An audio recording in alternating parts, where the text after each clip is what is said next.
Do you want to know how to tell if someone is using a bot on social media, or how to spot a fake Instagram influencer or social media growth expert? Let's talk about it. We've all seen these massive influencer or Instagram guru accounts, or even YouTube help channels that seem to have a billion followers and a gazillion subscribers. Which reminds me, if you are interested in videos about social media and videography, then you should subscribe to my channel. Some of these accounts even sell courses on how to grow your following or about organic growth, and there is nothing wrong with those courses if the people who make those courses are actually following their own methods and using organic growth. However, some of them are not. They are essentially lying to you.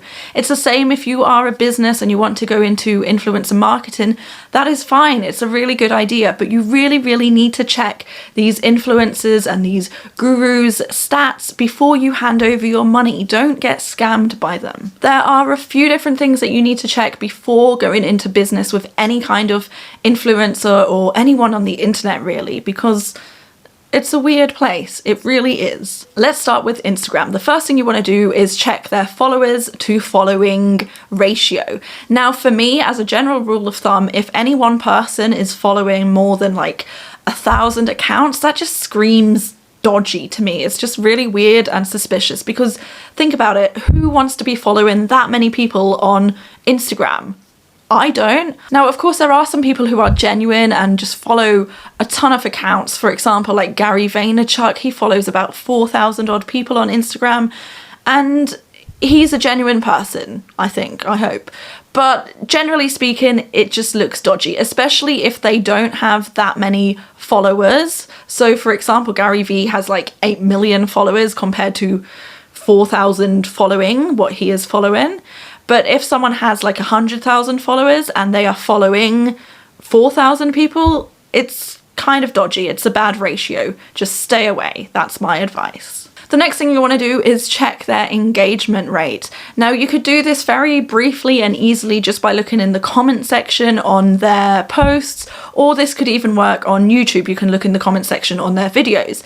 And if they have like 100,000 followers or 100,000 subscribers and they're getting 10 comments on a video or on a post, again, that's dodgy. Stay away. That is a really low engagement rate. The reason why I say to check the comments rather than just the views or the likes is because comments are easier to see if they come from bots, because it's usually just like a bunch of emojis or great post, fire emoji, and you know, it just looks like bots. It looks like spam. You can spot it from a mile away. If you want more of an exact engagement rate with a statistic, with a number, then look on this amazing website called Social Blade. This is where you can pretty much stalk what people are doing on the internet, their engagement rates, their follow, unfollow, their amount of likes, and it works for almost every social platform. So I've got my laptop here. Let's jump into Social Blade and have a spy on some different accounts. I'm going to block out everyone's names because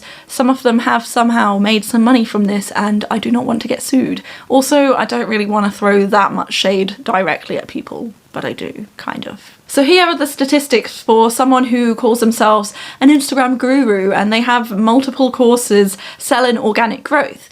But I don't think that they started off by using organic growth. Maybe they are using organic growth now, but if you started off with dodgy means, I don't know, unless you admit that and actually say, hey, that's what I did and I have learned from it, I think you've got zero trust factor. So here we can see the monthly gained followers for this person and the monthly gained following. Already I can see there's a lot of up and down like a roller coaster. That just screams dodgy to me. So let's have a look at the monthly gained followers. You can see that almost every month, October, November, December, okay, it went up, but October and November 2018, they lost followers. January 2019, they kept losing followers. March, they lost over 1,000 followers. Why? Because they were probably doing follow, unfollow, and the people that did start following them then got unfollowed by this person, so they unfollowed back and blah, blah, blah.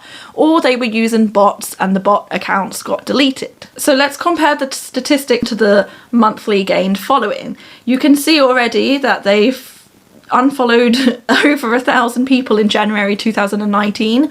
Why would you unfollow that many people in 1 month if it wasn't dodgy? Why are you following that many people already? Then the next month they unfollowed a few more, and then in March they started following more people. Why would you follow more people when you've just unfollowed a bunch of people? Oh, and then April, surprise, they unfollowed them. This whole thing just looks dodgy to me. Now here are the statistics for a YouTube channel. This person has a kind of YouTube growth channel, like tips and tricks, mostly about organic growth, but this person did not start with organic growth. Until recently, I think they were using pretty dodgy ways. So let's have a look at the first graph. We've got the monthly gain video views.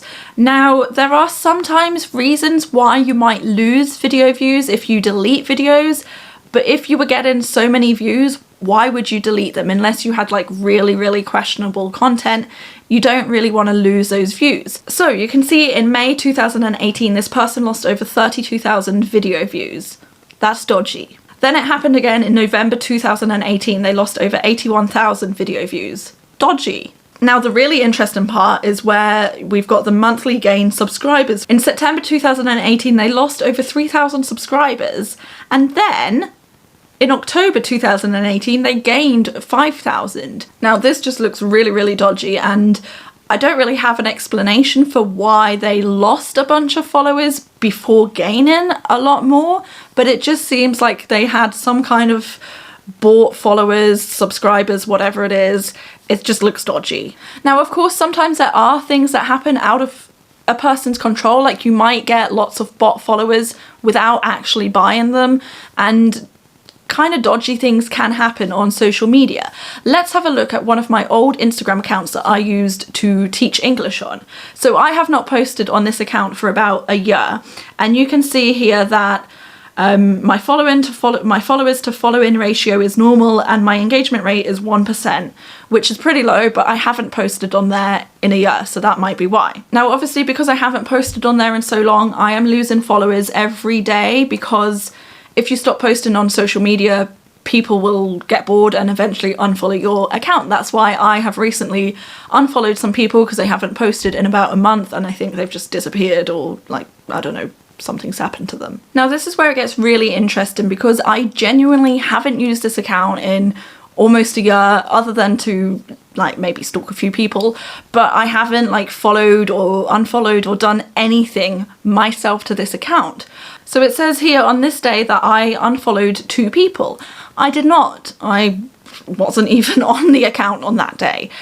So maybe those accounts just got deleted. The people who had those accounts deleted them themselves, or Instagram deleted it because it was inactive. That kind of makes sense. But the really kind of interesting or almost like creepy thing is that I apparently started following 1 person on this day and 2 people on this day. Again, I did not. So somehow my account has been used to follow somebody. And that is where it gets really dodgy, because I'm not a bot. My Advanced in English account is not a bot. I have never used bots, but it has somehow been forced to follow another account. Now, if we want to talk about the previous graphs and how I know that they were involved in dodgy practices, well, I will wholeheartedly say right now, I did try to do the follow-unfollow method, because I thought, let's try it. That's what everyone's doing. Okay, so here I am admitting that's what I did on my Advanced in English account for about 1 month. So you can see here in January 2019, I unfollowed 41 people, and then bam, in February, the following month, I followed 46 people. And then in March, I unfollowed all those people again, and then bam, I just followed a few people. So that's why I know when I look at those other people's graphs, they are dodgy, because I have essentially done that on a very small scale myself. And you can see here that I stopped posting on this account in like October last year. That was the very last post I made. And then I started losing followers. So in October onwards, I've been losing followers because I have not been active on the account. That makes sense. Okay, so that is all the shade that I have to throw on people on the internet. I just want you to be careful before you listen to people's advice, before you buy courses, or before you invest in influencer marketing. Just please go onto Social Blade or some other website and just check that they haven't done anything dodgy. And if they have done something dodgy and it was like a year or two ago, maybe try asking them about it. And if they are honest, then maybe they are still a good person to work with. But until people admit this is what they've done, I don't trust them, and neither should you. If this video was helpful for you, or if you enjoyed it in any which way, please give it a thumbs up, and also don't forget to click the subscribe button below. Thank you for watching, and I will see you next time. Bye! Should that be like my motto, by the way? Like the bye? Like if I did merch, like I'd have a t-shirt with like my face. Bye! Should I do that? Maybe I should make a emoji. Gimoji? What's it called? Memoji? Bitmoji! Bitmoji!